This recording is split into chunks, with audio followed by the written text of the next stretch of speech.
Bonjour, je me présente Kéliane. Je vais lire le livre Privé de télé. L'illustrateur est Josiane Strelzik et l'auteur est Serge Bloch. La maison d'édition est Bayard Jeunesse. Bonne lecture. Mon frère, ma soeur et moi, on a fait une bêtise, une grosse bêtise.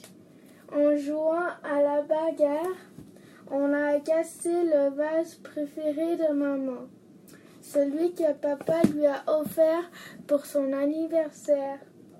C'est vrai qu'il était vraiment beau, tout bleu comme le fond de la mer, et très grand, avec des formes rondes et douces. Maman adorait y mélanger des fleurs oranges et jaunes pour faire comme le soleil quand il se lève et quand il se couche. Maman était très, très triste. Nous trois, on se sentait très, très idiots. Et papa était très, très fâché. Il semblait à une cocotte minute.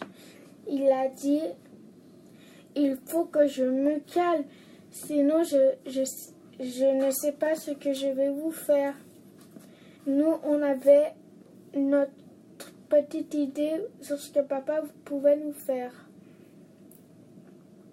On a préféré se replier sur notre territoire en attendant qu'il se calme. Mais l'heure du repas est arrivée. Il a bien fallu sortir lorsque maman a lancé son cri de table, son cri de guerre. À table!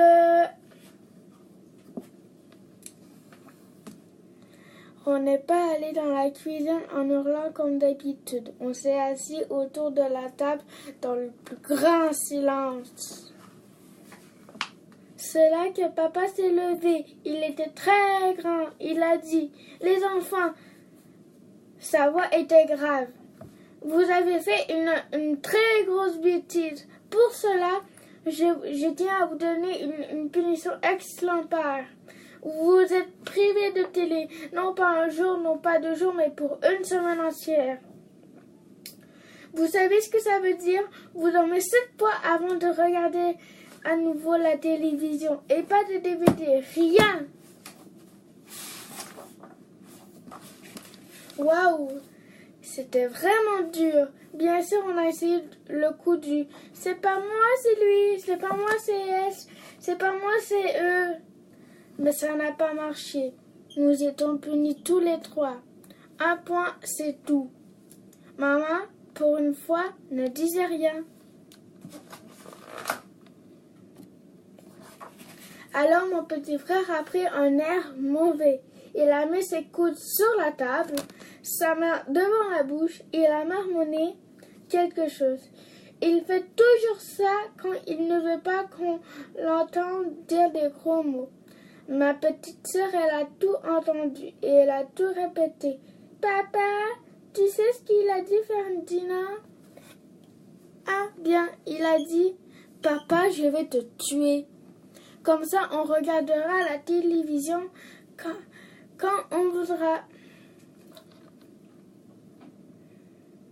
Aïe, pour sûr, papa allait nous refaire le coup de la cocotte minute. Mais non, il a gardé son calme.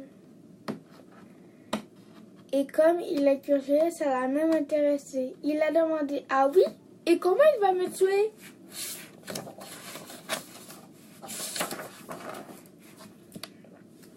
Mon petit frère n'a pas hésité. Il a dit « Je vais te couper en morceaux et ensuite je te jetterai à la poubelle. » Voilà.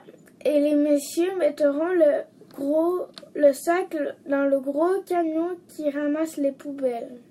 Voilà. Et on ne te verra plus jamais. Voilà.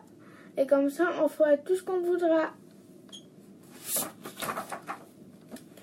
C'est ma petite sœur qui a continué. Eh bien, moi j'ai une meilleure idée. Moi, je vais t'ouvrir le ventre. Moi, je vais t'ouvrir le ventre. Je te mettrai plein de cailloux dedans. Des très très gros. Après, je te recoudrai avec une grosse aiguille énorme. Et je te jeterai à l'eau. Tu couleras tout au fond et ce serait bien fait.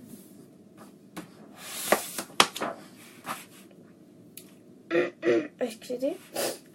Je crois que mon idée à moi était encore meilleure. Moi, je t'enfermerai dans une cage. Je te ferai manger plein de bonnes choses. Quand tu seras bien gras, j'appellerai la sorcière aux yeux verts. Elle te fera cuire avec des crapauds et des serpents à sonnette.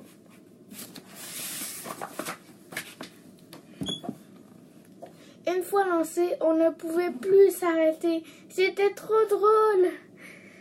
Je te roulerai avec un énorme rouleau compresseur. Tu serais tout écrasé, tout plat comme une crêpe. Et moi, je te couperai en 1000 morceaux. Même, je te couperai les fesses en rondelles. Je te mettrai dans une pesée et je te ferai tourner autour de la lune pour toute la vie.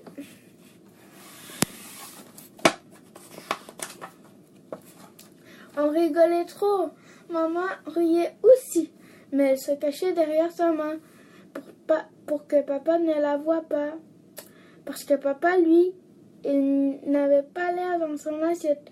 Pour le taquiner, maman lui a demandé quelque chose. Quelque chose ne va pas, mon chéri? C'est vrai qu'il a l'air tout chiffonné. Maman chuchotait. Vous ne croyez pas que vous exagérez un peu? Mon petit frère a dit. Pourquoi? Il est fâché, papa? Ma petite soeur s'inquiétait. Il ne va pas manger son dessert. Moi, je me suis dit que c'était le coup de la fusée autour de la lune qui lui faisait donner mal au cœur.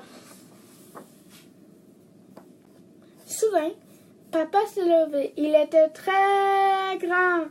Il a dit, les enfants, finalement, ce qui me fait plaisir dans toute cette histoire, c'est que vous n'avez même pas pensé au pire. Ah bon? Il n'y avait pire que tout ce qu'on avait imaginé? Il a continué. Parce que le pire pour moi, ce serait de m'obliger à manger des pruneaux. Je haïs les pruneaux, et encore plus que vous, les épinards. Il faut dire que quand il était petit, on lui servait tous les matins un bol entier de pruneaux.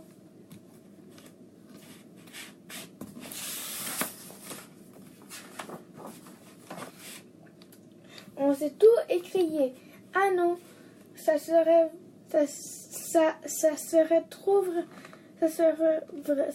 vraiment trop cruel. Maman et papa ont éclaté de rire. Nous, on ne pensait plus du tout au vase cassé. Mais les parents, eux, n'avaient pas oublié pendant 7 jours. On n'a pas regardé la télé, ni de DVD, ni rien. Personne n'a rouspété. Parce que je vais vous dire un secret. Comme punition, il y a pire. Mais chut, il ne faut pas le dire aux parents. Ça pourrait leur donner des idées. L'histoire est terminée. Si tu aimes l'histoire, tu peux l'écouter quand tu veux. Bye.